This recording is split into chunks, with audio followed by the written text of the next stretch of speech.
Hey guys, got a 2023 plate Nissan Ariya here. Just going to show you how to adjust the clock on this one, the date and the time.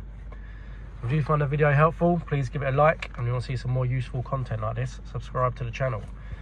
So on this one, we're going to use the dash in front of the steering wheel, and these controls on the left hand side.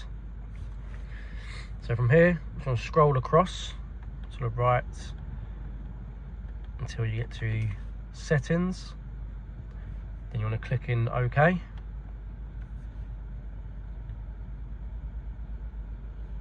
Then you want to scroll down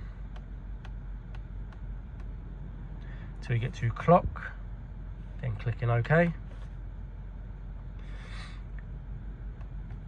Now, if your clock's on auto, then it'll just automatically change all the time for you. If it's on manual, if you prefer it on manual, then you can come down to set clock manually. Then set your time. Press OK to set.